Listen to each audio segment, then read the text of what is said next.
Disclaimer, हम आपको कोई भी फाइनेंशियल एडवाइस नहीं दे रहे हैं। क्रिप्टो में इन्वेस्टमेंट आपको अपने एनालिसिस के बाद ही करनी है, क्योंकि प्रॉफिट और लॉस आपका अपना होगा और ये मार्केट काफी रिस्की है, तो अच्छे से समझिए उसके बाद ही अपनी इन्वेस्टमेंट करिए। एक्सी इन्फिनिटी, डिसेंट्रलैंड, ये मेटावर्स की जितनी भी क्रिप्टो करेंसीज थी उन सभी में एक रैली देखने को मिली। उसका रीजन यहाँ पर कि फेसबुक ने अपने आप को रीब्रांड करके जो अपना नाम मेटा किया है, उसकी वजह से ये सारी चीजें जो है वो हो रही हैं। अब फेसबुक ने ऐसा क्यों किया? क्योंकि उनको लगता है कि उनको एक मेटावर्स में जाना है। दैट मीन्स उनको अपना एक अलग से जो अगर हम बात करें कि एक ऑनलाइन वर्ल्ड जो है वो उसको बनाने की बात कर रहे हैं, एक मेटावर्स को बनाने की बात कर रहे हैं, वर्चुअल वर्ल्ड बनाने की बात कर रहे हैं। तो उस वजह से ऑलरेडी जितनी भी क्रिप्टो करेंसीज या ये कहेंगे जितने भी प्रोजेक्ट्स उस कॉन्सेप्ट के ऊपर चल रहे हैं, जैसे कि यहाँ पर है डिसेंट्रलैंड, उनका मेन जो अपना नेटिव टोकन है वो है माना, तो उसमें बहुत बड़ा उछाल देखने को मिला।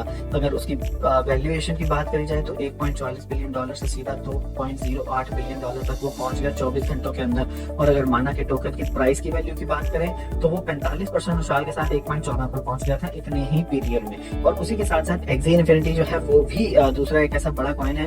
एक्सी इन्फिनिटी भी उसी तरीके से मेटावर्स में एक गेम है और उनमें भी यहाँ पर उछाल जो है वो देखने को मिला, काफी बढ़िया उछाल।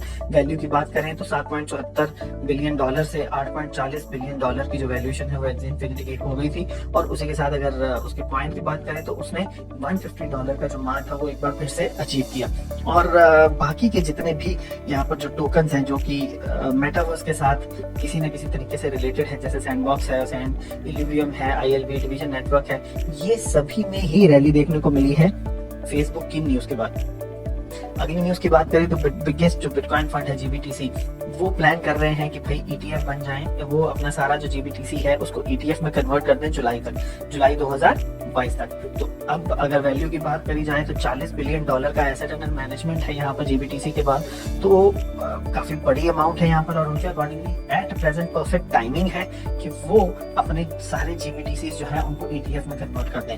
इसके पहले भी उन्होंने एक दो बार बोला है कि वो अपने GBTC को ETF में कन्वर्ट करना चाहते हैं। तो अब जैसे कि ETF के लिए अप्रूवल मिलना स्टार्ट हो गया है, तो इस वजह से GBTC जो है वो अब इस काम में लग गया है कि GBTC से वो सारे के सारे अब ETF में कन्वर्ट हो जाएंगे।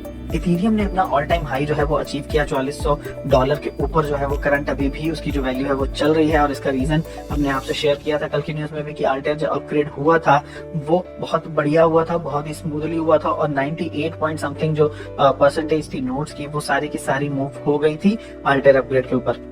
और ये जो डेवलपर्स थे उनके अकॉर्डिंगली बहुत बढ़िया रहा। और अब आने वाले टाइम पर जब मर्ज होगा 2.0 के लिए तो ये काफी बेनिफिशियल रहेगा। तो इस वजह से, इस न्यूज की वजह से इथेरियम में काफी बड़ा पंप जो था वो देखने को मिला और उसने अपना ऑल टाइम हाई जो था वो अचीव किया।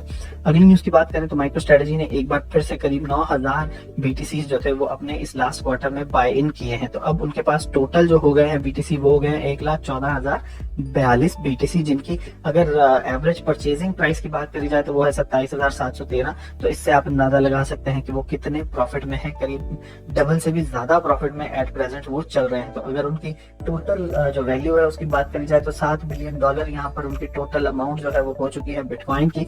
तो ये उनके जो बाय इन जो प्राइस था उनका वो है 3.5 बिलियन के अकॉर्डिंगली अराउंड, और 3.16 बिलियन और 3.16 बिलियन का उनका एट प्रेजेंट $7 बिलियन जो है वो बन चुका है। और उसी के साथ जो टीम है माइक्रो स्ट्रेटजी की, उन्होंने कहा कि हम आने वाले टाइम पर भी बाय इन जो है वो करते रहेंगे, इवेल्युएट करेंगे अपॉर्चुनिटीज को और अपना जो क्रिप्टो का बिटकॉइन का जो उनके पास होल्ड है उस स्टेक को वो और ज्यादा बढ़ाते रहेंगे।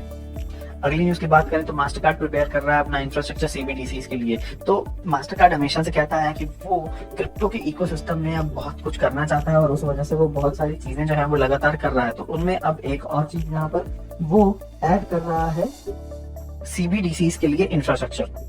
तो अब उसको पता है कि बहुत सारी कंट्रीज अपनी CBDC बनाएंगी तो उनको लॉन्च करने के लिए उनको इंफ्रास्ट्रक्चर चाहिए और पेमेंट्स जो एक तरीके से जो पेमेंट का इंफ्रास्ट्रक्चर है वो भी उनको चाहिए। तो उस वजह से मास्टरकार्ड ऑलरेडी उसके पास पेमेंट्स का इंफ्रास्ट्रक्चर है, तो वो अब CBDCs का इंफ्रास्ट्रक्चर भी एडअप कर रहा है सो दैट कि आने वाले टाइम पर वो सारी कंट्रीज को अपनी फैसिलिटीज प्रोवाइड कर सके और सेटअप जो है या ये कहे इंटीग्रेशन के साथ वो भी बेनिफिट जो है वो उठा सके। तो फ्रेंड्स, ये थी हमारी आज की न्यूज अपडेट। कैसी लगी आपको जरूर बताइएगा और थम्स अप का आइकन भी प्रेस करिएगा और उसी के साथ चैनल को भी सब्सक्राइब करें अगर नहीं किया अभी, और बेल नोटिफिकेशन का आइकन दबाएं ताकि आपको वीडियो के नोटिफिकेशन टाइमली मिलते रहे। तो मिलेंगे अब आपसे अगले न्यूज अपडेट में, तब तक के लिए थैंक यू वेरी मच।